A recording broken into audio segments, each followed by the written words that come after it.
we dive into fun and relatable language topic. Okay, today we've got a super exciting episode because we're talking about language phenomena you've probably seen or even done without realizing it. That's right, we're going to explore some topics, and guess what? We have got short videos to kickstart each discussion. So don't waste any time, let's jump into the first phenomenon. Like, oh my god, really? I'm from Melbourne. Let's get coffee sometime. Oh my god, you're so shameless. Hello, order? Ya, satu roti canai dengan satu untuk sup kambing ada? Ada? Bagi satu, 7. Thank you, boss. So what happened next? Oh, sorry, next one. Hello, I'm May now. 我差唔多9點整翻。喂，有咩打包俾我？Yeah, okay, okay, okay, bye, bye, bye, bye, bye, bye, okay, bye, bye. Okay, bye, bye, bye, bye, bye, bye, bye, bye, bye, bye. That was relatable. I hear people talk like that all the time, even me. Yes, and do you notice that in the video, she switched the language when she talked with her friends and also got the phone, the call from her mother. So it's a code switching. Code switching is when we, switch the language between two or more languages in the middle of sentence or conversations. Have you guys ever experienced this kind of phenomena? Yeah, I think we do it all the time. Like, aku lupa bawa charger. Can I borrow yours? Yes, it is usually because we are bilingual or multilingual, and sometimes one word just fits better in a certain language. And it's not about showing off, Queen. It's a natural part of how we communicate in diverse and multilingual communities. And how about this video? Okay, now repeat. Water. Water. Garden. Garden. Lift. Elevator. What? Repeat. Car. Car. Harry Potter. Harry Potter. Gosh, the accent was adorable. Yeah, this brings us to our second topic, which is an accent.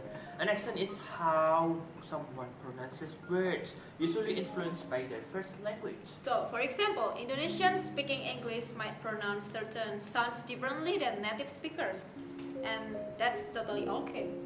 And even within English, there are tones of accents. British, American, Australian, and within those, even more regional accents. Exactly. Having an accent means speak another language. It is a part of your identity, not something to be ashamed of. Yes. It is. Do you know how to pronounce water in British accent? I think it's water.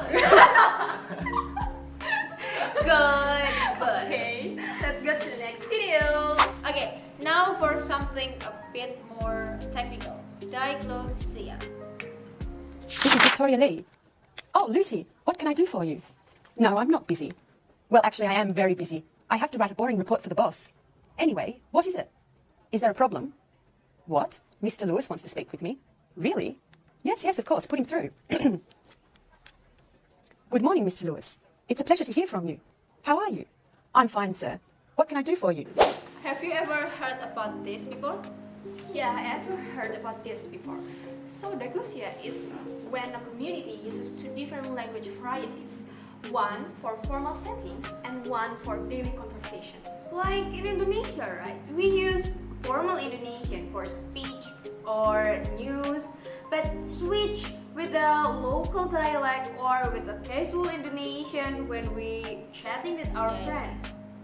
Yeah, same with Arabic. Classical Arabic is used for religious or formal texts, while people speak in their own Dialect. Everyday affairs. Yeah. And both forms exist side by side and serve different purposes. That makes it diagnostic. Yeah, Yes. that's correct. Words that come from India. Shampoo. Pajamas.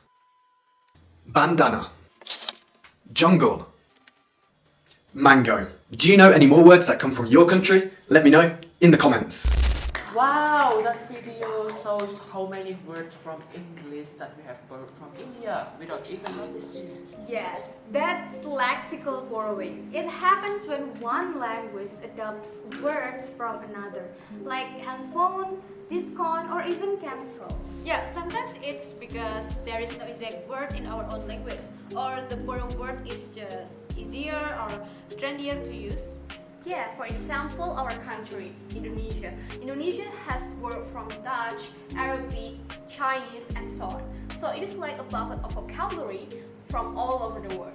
Yeah, and these words even really like ours, even if they started somewhere else. Yeah, agree. Okay guys, how about the next video?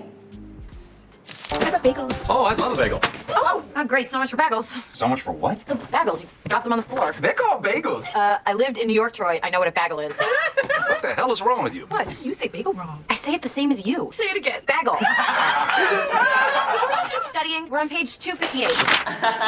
I love how they're all speaking same language, but in totally different way. Yeah, that's what we call a dialect. It's a variety of a language that's specific to a particular region or group of people. Yeah, so basically dialects have their own vocabulary, pronunciation, and sometimes even grammar, but they're still part of the same language. Yes. Yeah, like in Indonesia, someone from Jakarta and someone from Medan may both speak Indonesian, but their will sounds really different. Yeah. Oh yeah, or in English, someone maybe from Texas and someone from London is like speaking the same but in totally different flavor. Yeah, exactly. And dialect shows or reaches or diversity of a language, and then they're not wrong or or less proper, but just different. Yeah. Yeah, will you open the freaking door? Your son beat up my son today. This is totally wrong. What do you mean? He is older than my son. Listen to me. Hey, don't call cops. I'm coming. No, I don't need to call the cops. I'm very pissed off. So tell me what's up. You want to fight or you want to negotiate? All right. I will tell my kids not to touch your kid, okay? Okay, my friend. Good. This is totally wrong. Open the freaking door! Okay, that was fun. I had no idea there were so many different ways to say please. Yeah, that's right. So this is called lexical variation, when different regions use different words for the same thing. Like how Americans say truck and elevator, but in the British they say lorry and lift. Yeah, or in Indonesia, we have like sepeda motor, but people in some areas just call it motor. Yeah, it just shows how language evolves based on culture, location, and everyday use. Yeah, and honestly, it makes language more colorful. Yes. Do you agree, guys? Yes. Yes, totally agree. Yeah. Damn! You are an angel? What language you speak? I can speak English. But yeah, my English is shaky. My first language is Dutch, because I'm from the Netherlands. Oh, Dutch. Yeah, but I also speak Indonesian. I only know some shit in Indonesian. You do? Nah, only basic stuff. Like what? Apa kabar? Apa kabar? Bro, how do you know that? Yeah, with a lot of Indonesian here. And I got a sergeant, he's Indonesian too. Oh, really? Okay, this one hits home. So many people from different countries all communicating in one common language. Yeah, that is what a lingua franca is. It is just a language used for communication between people that doesn't share with the same native language. Yeah, so English is the most common lingua franca in the world today. So you will see it in international business, tourism, even K-pop fans. Yeah, but historically there have been others too, like Latin in Europe or Malay in Southeast Asia. Yes, the idea is to find a shared language that help people to connect and understand each other. Yeah, it's just like a bridge. Not everyone has to speak it perfectly, but it's just there to make communication possible. Yes, possible. So that wraps up our discussion today on 7 interesting phenomena. Yeah, we hoped this episode helped you to notice how amazing and dynamic language can be in our daily life. Yeah, if you got fun examples or maybe question about today's topic, please share with us on the comment section. Yay! So thanks for tuning in. Don't forget to follow us for more information about language talk.